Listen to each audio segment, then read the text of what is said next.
माई तरकारी अच्छा बनल बा।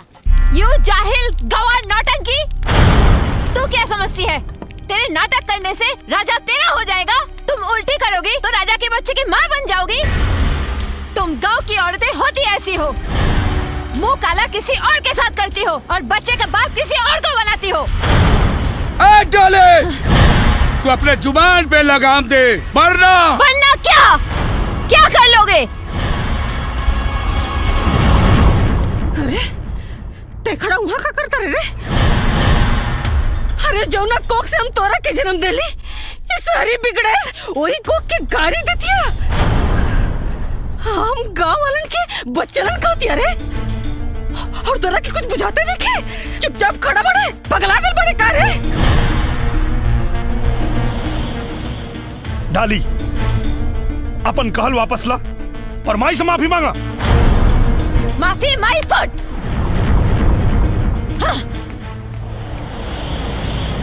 यस, आओ दीनदयाल। दीनदयाल, अरे समधी जी, मत कहा हमरा के समधी। तू हमार समधी ना, दुश्मन बड़ा दुश्मन।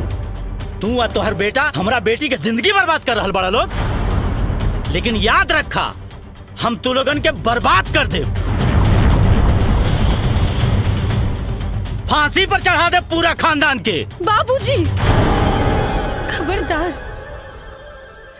अगर एकरा आगे हमरा घर वालन के कुछ कहनी है तो हमरा परिवार के खिलाफ एगो शब्द भी कहे के आपके कोनो अधिकार ना हो। लेकिन बेटी, ये लोग तोहरा साथे विश्वासघात कैले बा और तुम्हारी पति अपन दूसर शादी करके तोहार दुनिया उजाड़ रहल बा, और तू कहता हो कि हम चुप रहे। ये हमरे घर के आपसी मामला है बाबूजी, और हमन के आपसी मामला के बीच में आपके दखल अंदाजी देवे के कोनो जरूरत ना हो।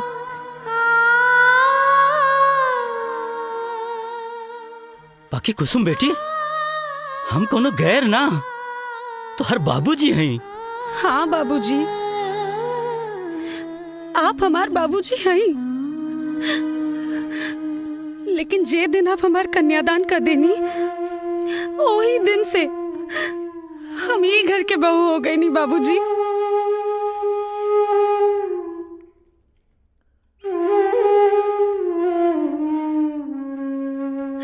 हमार सास ससुर हमके बहू ना, अपन बेटी जैसन माने ले। बाबूजी, हमार ई बाबूजी हमके कबो आपके कमी ना महसूस होके दिले। हमार जेठ जी हमेशा एगो बड़ भाई होके के फर्ज निभवलन, और जेठानी जी हमके अपन छोट बहन माने ली बाबूजी। अब रह गई बात पति के, तई जान ली बाबूजी, हम पिछला जन्म में जरूर बहुत नेक काम कैले हैं, यही से ई जन्म में हमके इनकरा जैसन पति मिले।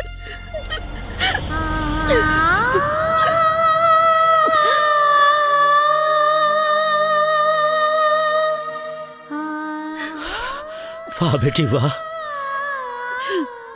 तुहार विचार सुन के हमार मन गदगद हो गई। भगवान तोहरा जैसन बेटी हर आदमी के दे।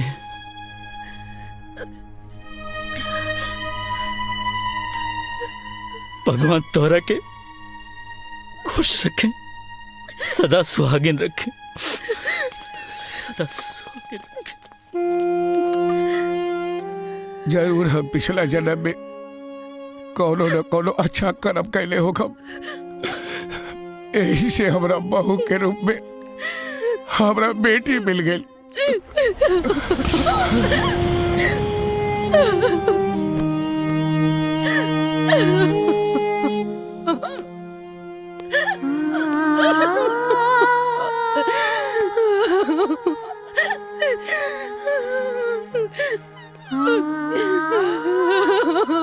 बाबूजी कुसुम।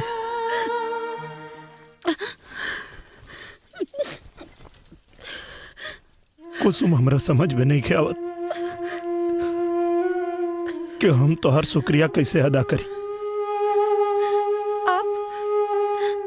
आप ऐसा काहे सोचतानी?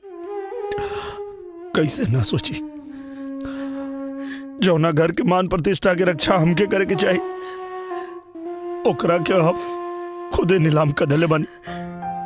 और आज तू हमरा घर के प्रतिष्ठा के बचौलू हो। हमरा तो समझे में नहीं आवत कि हम कहाँ जाके मुंह छुपा। ऐसा मत कहीं जी, हम कोनो एहसान ना कहीं। हम ये घर के बहू हैं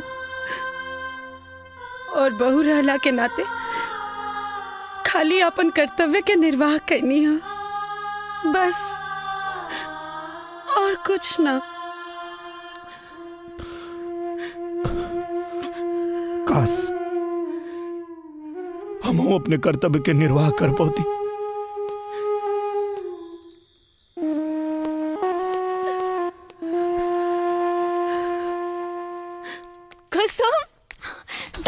कुसुम, बधाई हो देवरानी जी, बधाई हो। कम से कम देवर जी के अपन गलती का एहसास तो भाई। खाली एहसास कैला से का होई दीदी, हम तो आज भी उनके खातिर पराये बानी। पागल कहीं के, जब सावित्री अपना पति का प्राण यमराज से छीन के लेके आ सकेली, तई सहरी का का औकात जे तोरा पति के तो से छीन सके। अरे हाँ, कल ना तीज का त्योहार है, तू खूब मन से भोले बाबा के मनैया, उ तोहार सुहाग तोहरा के जरूर लौटा दी हन। अब चला हजरता, हाँ जा तैयारी करा, जा। डाली, माई से माफी मांगा, माई से माफी मांगा। सिस्टर, सिस्टर, सिस्टर, ओपन द डोर सिस्टर।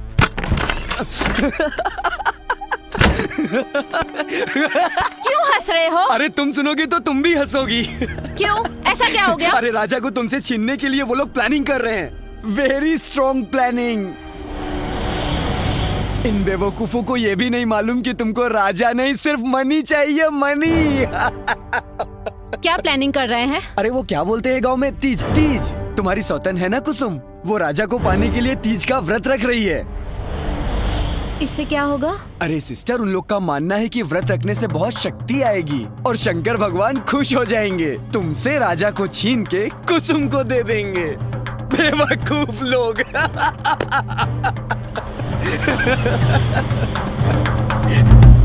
दीदी, ई साड़ी कैसन बा? अच्छा बात।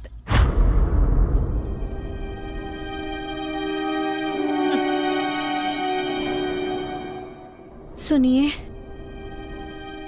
I am sorry. मशीन नट, जा।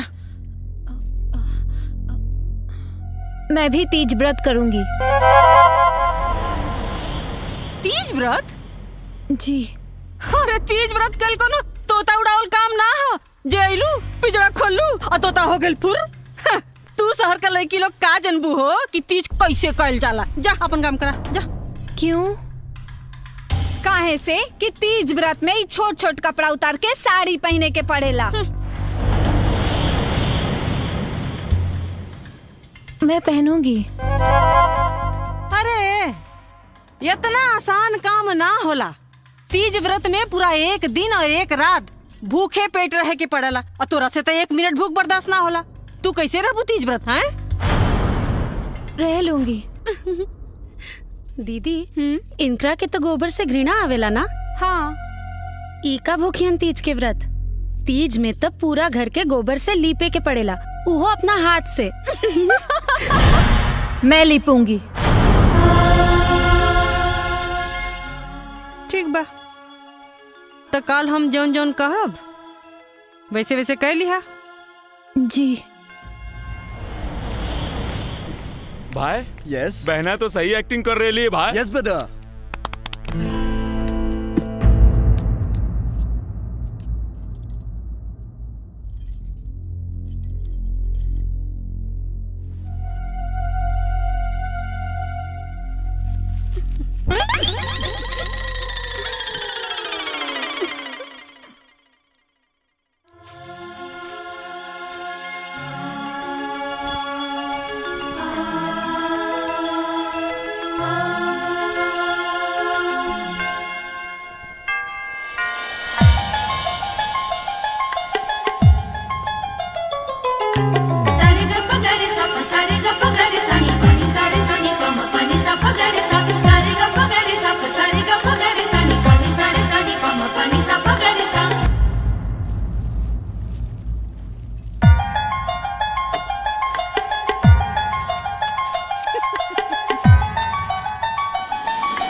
कुसुम दुल्हन कुसुम इला चाचू अरे गोदन भैया हाँ भाभी कैसन तबीयत बा आपका? ठीक ठीक ठीक ठीक कहाँ कट ले रहा? ठीक बा अरे कुछ ना सब ठीक अरे माई हम ठीक बानी ठीक तो बा बेटा। सब ठीक बा भैया अरे गोधन कैसन बा तोहर तबीयत? अरे कोनो बात नहीं के बाबूजी, सुई दे देले बा एकदम ठीक हो जाई। कोनो ए बात रमेश एकरा के उठावा आले चल खटिया पर रखा। अरे नाना बाबूजी अरे चुप, जब तक तोहरे भाई बाबूजी चारों धाम से ना आ जाइहन तब ले अरे तू लेकिन इधर हमार रहे। हजामत अरे करके उठा, सामान तो उठा। घर में रह गइल बा अरे चल चल ठीक है ले चल।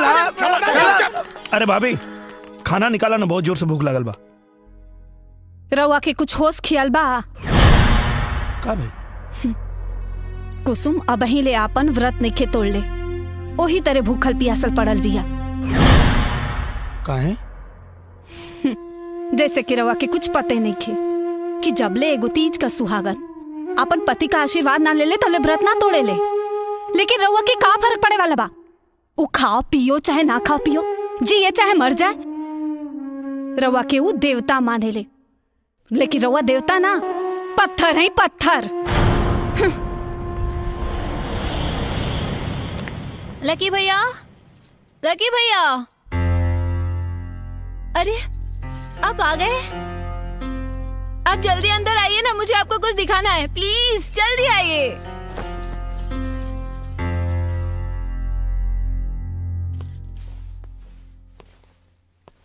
कुसुम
राजा, कहाँ हैं आप? ये सब का ड्रामा होता? हाँ का जब पंचायत में एक बार फैसला हो गई तई खाना पीना छोड़ के का साबित कर जाता रू?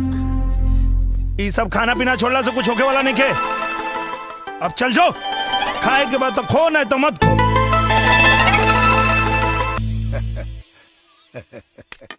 टका टका टका टका टका टका टका टका। इश्क हुआ कैसे हुआ, जैसे हुआ अच्छा हुआ, ना मैं जानू। दादाजी ए राजा इला इका बाबूजी तोरे चेक बुक और ई तुहार टीडीएस सर्टिफिकेट और पैन कार्ड। अब खरा खरा मुंह का देखत वरा, जा बैंक से सारा पैसा निकाल के लिया हुआ आज सीधे बहू के हाथ में देना। और हाँ ओकरा बात तू कहीं चल जा, कौनो बात का चिंता नहीं की। और हाँ हमरा कहे से तू इतना दिन रुक गईला, ओकरे खातिर धन्यवाद। बाबूजी वैसे भी देवर जी रउआ के तो हीरोइन जैसन मेहरारू चाहत रहल ना। देखी भगवान राउत सुन लेलन और रउआ के तो हीरोइन दे देलन। हाँ बेटा, हम हो एकदम ठीक बानी।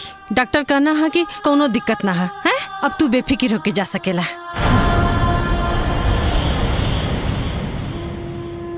बाबूजी बाबूजी हमसे गलती हो गई बाबूजी, हम कहीं ना जाए बाबूजी, उनके माफ कर दे। तू का समझेला क्यों तोहरा से प्यार करेली? का बोला? अरे उधर तोरा पैसा से प्यार करेली। सुना, जा पूरा पैसा निकाल के ओकरे हाथ में दे दा, फिर देखा पैसे के कमाल। हाँ जा। हाँ बाबूजी। जैकी यस चलो। जिसका मुझे था इंतजार, जिसके लिए दिल था बेकरार, वो घड़ी आएगी आएगी बहना, झटका राजा को दे जाना है, पैसा लेके यहाँ से निकल जाना है। खुशखबरी है बहना, राजा को कुसुम से प्यार हो गया है।